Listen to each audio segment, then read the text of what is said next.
Bonjour tout le monde et bienvenue à cette édition du BookTube. Aujourd'hui, j'ai le plaisir de vous parler d'un livre qui a été écrit par Thérèse Gagnon. Le livre qui s'appelle La Sophia s'adresse à vous. Donc, ce qu'il faut savoir, c'est que la Sophia, c'est vraiment une figure centrale au niveau du christianisme, puis ensuite de la philosophie et maintenant de la psychologie. La Sophia représente le féminin sacré. La Sophia représente l'éternelle sagesse du féminin. Donc, c'est la Sophia. Et dans ce livre, Thérèse Gagnon, avec tout plein d'authenticité. Si vous connaissez Thérèse, vous allez la reconnaître dans ce livre. Vraiment transparente, vraiment très ouverte par rapport à ses expériences. C'est vraiment une belle personne, Thérèse, que j'apprécie beaucoup. Et dans ce livre-là, elle nous explique que cette aventure-là de son échange avec la Sophia, c'est arrivé pendant un voyage initiatique que Thérèse a fait au pays de Marie-Madeleine. Donc, un voyage initiatique où est-ce que Thérèse allait travailler dans un groupe avec d'autres personnes qui faisaient partie de ce voyage-là pour explorer, découvrir tout ce qui concerne le féminin sacré. Et puis, bon, je vous raconterai pas toute l'histoire, mais éventuellement, pendant ce voyage-là, elle a eu, je vais dire, l'opportunité de pouvoir transmettre un message de la Sophia. Thérèse, dans toute sa transparence, a refusé une canalisation, a dit non, moi je reste maître de mon corps, puis j'ai toujours refusé des canalisations, je veux rien savoir de ça.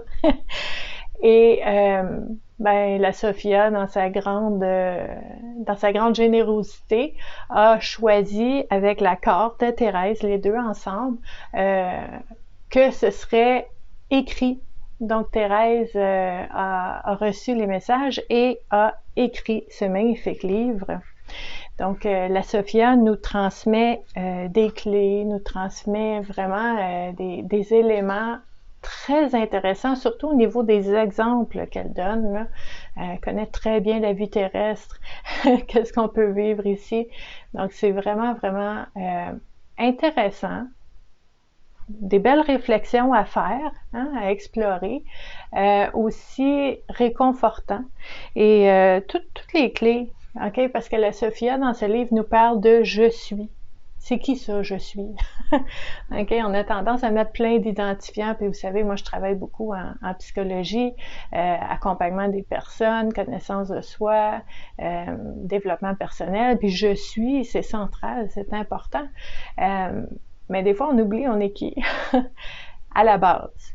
Donc, la Sophia nous parle de tous les éléments qui peuvent nous permettre de vivre, expérimenter plus intensément qui on est. Donc, il y a plusieurs clés qui mènent à quoi? Devinez. Ça mène à quoi tout ça? Ça mène à l'amour, qui est la source de tout. Donc, c'est vraiment beau. La Sophia nous parle, là je regarde ici pour vous dire un petit peu, nous parle du respect. C'est quoi le respect? Dans la vie, le respect de soi, des autres, comment on fait pour respecter, honorer la vie qui nous a été donnée, notre corps, qu'est-ce qu'on peut faire. On nous parle de l'intention qui est importante, de la confiance en soi, confiance aux autres, confiance en la vie, l'intégrité que j'aime beaucoup dans ce chapitre-là, la joie de vivre, qu'on est là pour être dans la joie, pour expérimenter, pour vivre des choses, la persévérance.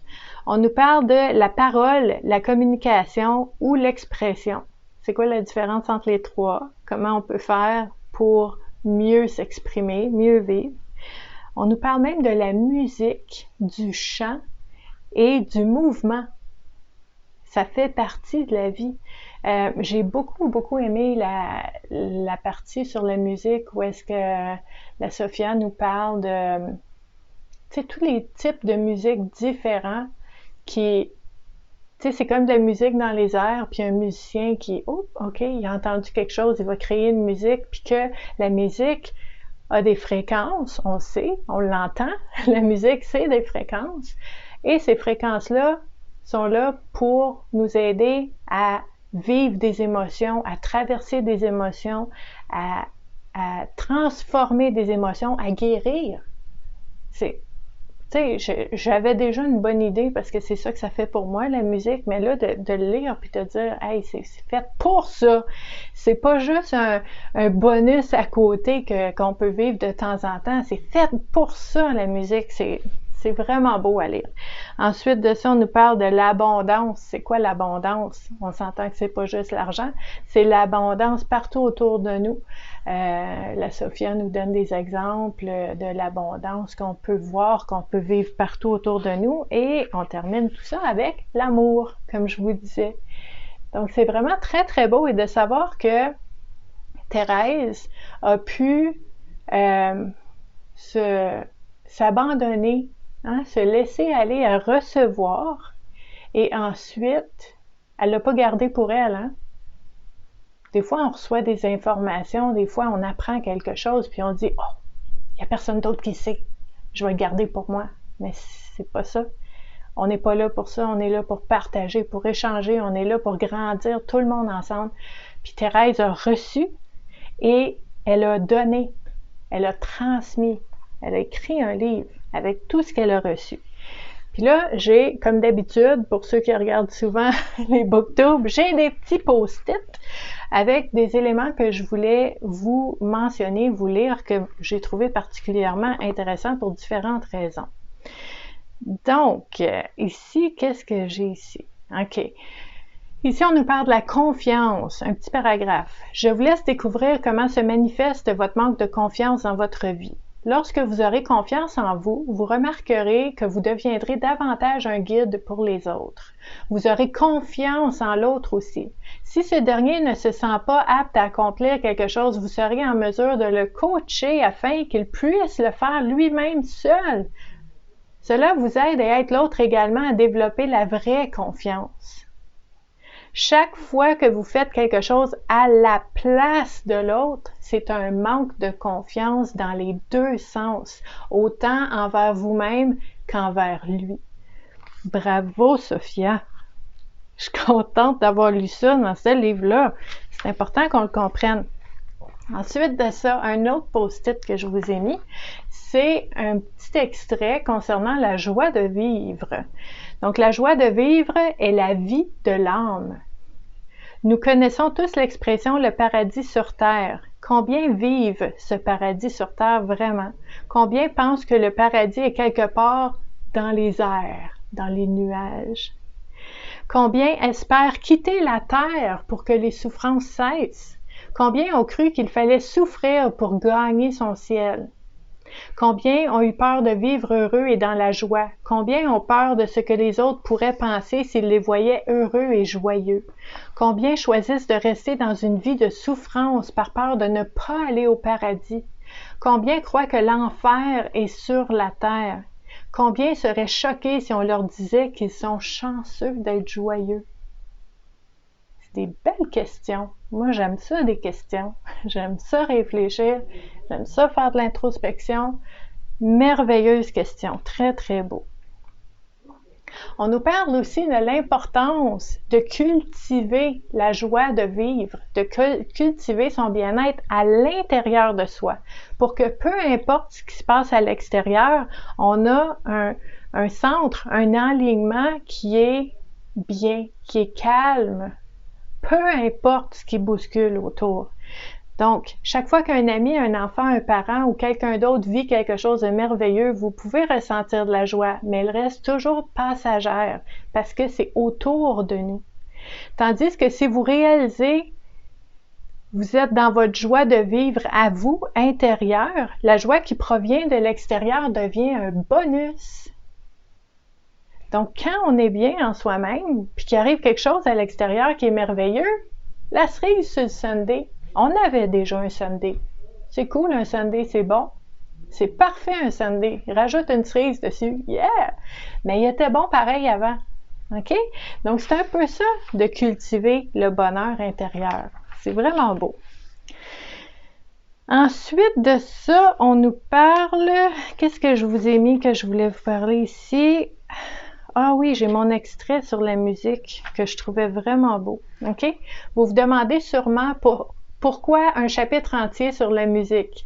La musique est un moyen formidable de faire vibrer les cellules de votre corps afin de décristalliser les blocages ou les barrages qui sont logés.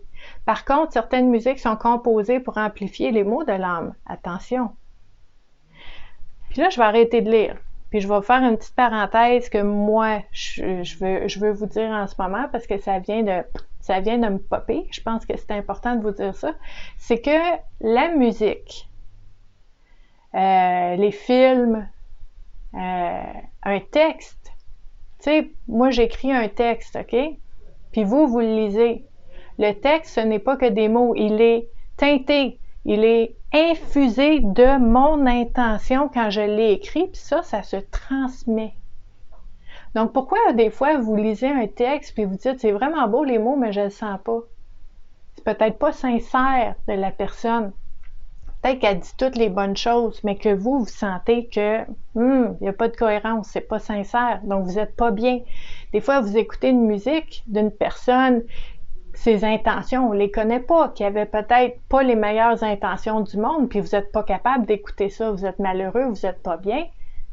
On fait confiance à notre instinct parce qu'il y a toujours une intention derrière ce qu'on offre au monde. Donc, votre instinct est important. La musique, ça peut guérir, mais oui, ça peut amplifier les mots aussi. Donc, faites confiance à votre instinct, super important. Ensuite de ça, mon dernier petit post-it, ça nous parle de recevoir. On est dans la section amour. OK? Je croyais, si par exemple, il y a une personne qui vous demande quelque chose, OK? Puis que vous dites non. Vous dites non à cette personne-là, je peux pas aujourd'hui.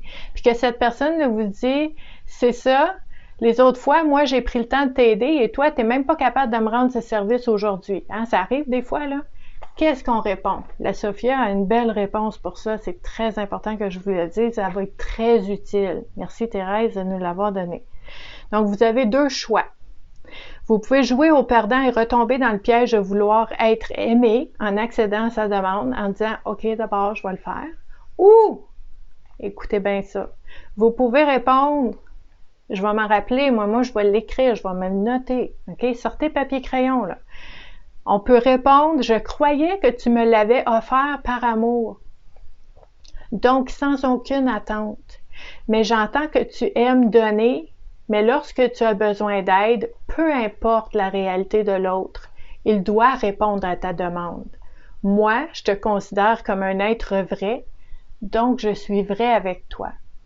Et je te dis non. Alléluia! C'est beau, hein? Belle réponse. Puis je vous dis, là, ce livre-là, là, il est quand même pas très, très grand, là, mais il y a tellement d'informations là-dedans, puis c'est vraiment beau ce que Thérèse a reçu pendant ce voyage initiatique-là, puis qu'elle a eu le courage, l'énergie de pouvoir nous le transmettre. Merci Thérèse. Puis tant qu'à faire, je vais vous présenter Thérèse. Hein? Regardez, c'est peut-être flou un peu, là. Il y a la photo de Thérèse en arrière du livre. Donc, si c'est quelque chose qui vous intéresse, qui peut peut-être vous aider à voir votre vie autrement, à voir votre façon d'agir avec les autres ou de percevoir les différentes situations dans votre vie autrement, puis vous pensez que ça peut vous aider, je vous invite à aller voir ce livre-là de Thérèse Gagnon. Je vais vous mettre en lien, Thérèse a une belle boutique dans le coin de Québec. Donc, je vais vous mettre le lien aussi pour apprendre à la connaître. Et vous pouvez aussi vous abonner à la chaîne YouTube Vivre à coup de cœur ici. Et je vous mets aussi en dessous de la vidéo tous les différents endroits où est-ce que vous pouvez me suivre pour parler de tout ce qui est santé mentale, bien-être dans toutes les sphères de notre vie. Donc, on passe vraiment de la psychologie, d'honorer son corps, d'agir, de bouger, de faire des choix, de prendre des décisions, de donner du sens à sa vie, le côté spirituel, on fait tout ça ensemble. Donc, Facebook, Instagram, LinkedIn, YouTube, partout.